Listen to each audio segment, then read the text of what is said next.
seed oils, diet sodas, egg yolks. These are foods that a lot of people take with the intention of reaching certain goals, something to do with their health. Whatever it is, they do it so that they can do better with their diets. But there's many people out there that hate them, and they want you to hate them too.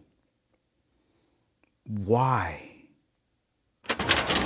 Now, the internet is a place where we can find a lot of useful resources to help us with many things. And the fitness and diet culture is one that is heavily included in this place, this wonderful place called the internet.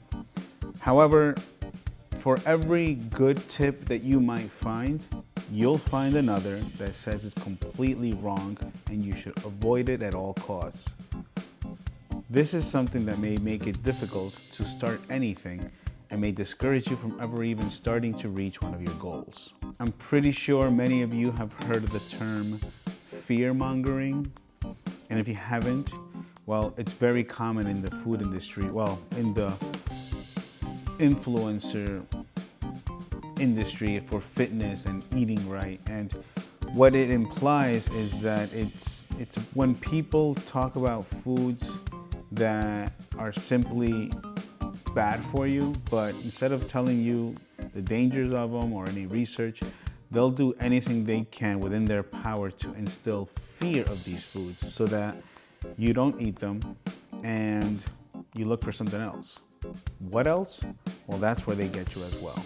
I am never going to tell you what you can't and can't eat. Probably should have said that backwards. But at the same time, what I do have in my channel is what I eat that has helped me in the past. And what I've seen that's helped many people, and what has been proven that doesn't cause any harm to you. And I would have to always say that there isn't any bad foods that I know of, at least if taken in moderation. Obviously, no one ever eats foods like deep fried foods, like, I don't know, I can't even think of any right now. But anything you would find at a carnival basically is probably going to be filled with absolute massive amounts of sugars and just a lot of oil and deep fried in these, and they're not known for that. However, it doesn't mean that you should never eat them. It's just there's a time and place for them, and it's not in your everyday life. Because if you want to reach a certain goal, then yeah, these are probably not the foods that you're looking for to help you reach them. However, there will be people that will say never eat these, and there's many videos that say top 10 things that you should avoid if you don't want to have cancer. And they'll say things like these foods are linked or correlated with getting such and such types of cancers. Now, the word correlate is one that is very commonly used, or linked or associated with. Those are words that I guess they're allowed to say because it basically implies that among many other things and variations of things can ultimately lead to that, but it doesn't mean that it's causing you any kind of direct link or direct exposure to cancer. And I am not a doctor. I'm not going to tell you what does.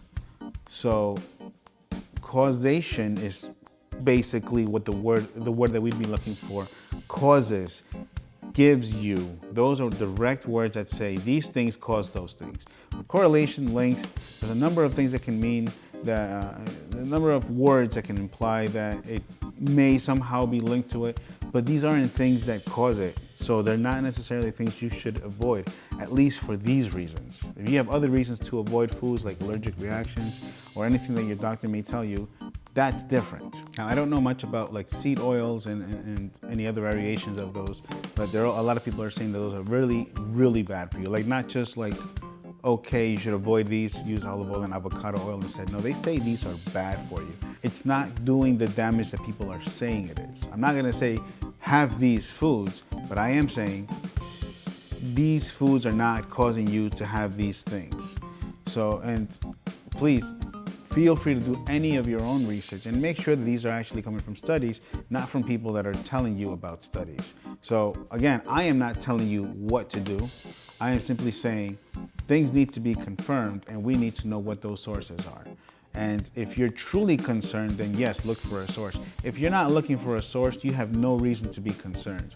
Don't go ahead and cite things and then tell other people what they should or shouldn't do because you heard someone say it and you don't know where they got it from. Does that make sense? The last thing we want is to be frustrated with our diet. And if we're just listening to those people that are fear-mongering, instilling that fear in us, then every time we go to the supermarket, we're gonna be frustrated because we're gonna be only looking for things that we can eat, which is starting to become a very small list. And then when we look at the things that we used to eat, we'll be frustrated or maybe anxious because of all the things we have to avoid.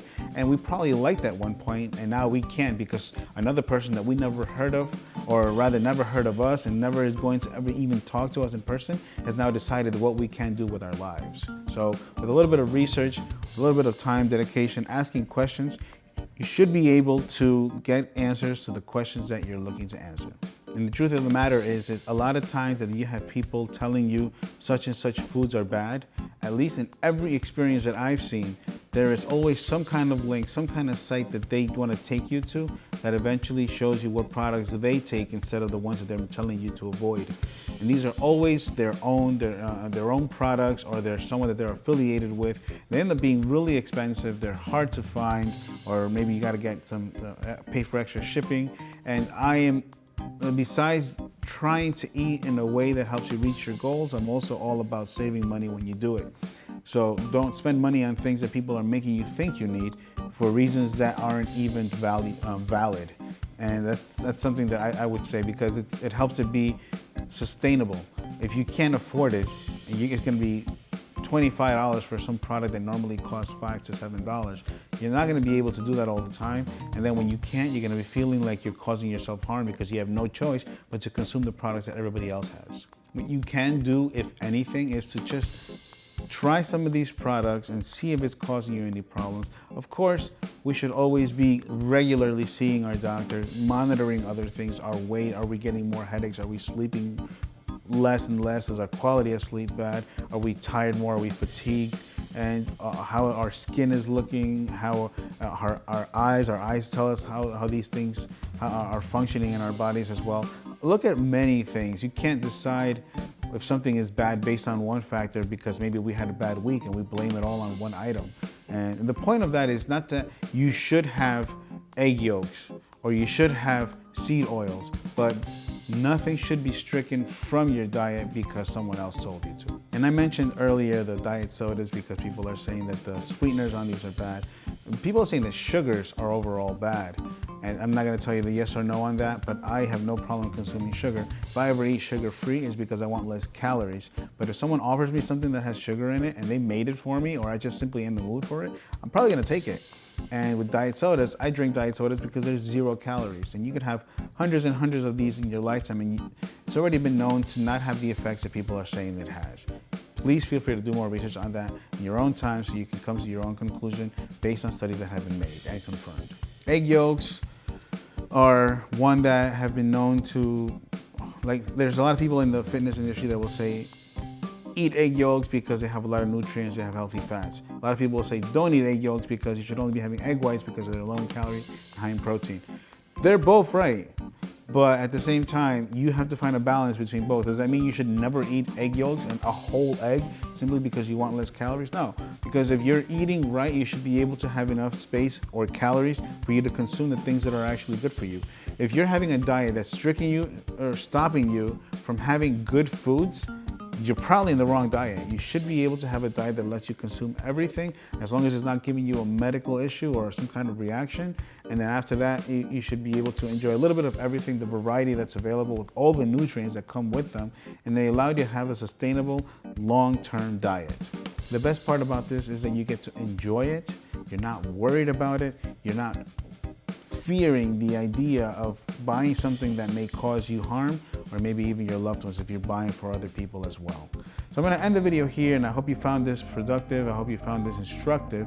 And if you have more questions, I do like to leave a gray area because it allows the person to see for themselves, do a little bit more research. And if you have more questions for me, please feel free to do that, and I can create more videos about it as well, even on a level where I can bring more details. So I appreciate the comments, the liking, the sharing, the subscribing, all the support you've been giving me. Always thankful for that. And you already know, everybody, if you do more, you will be more.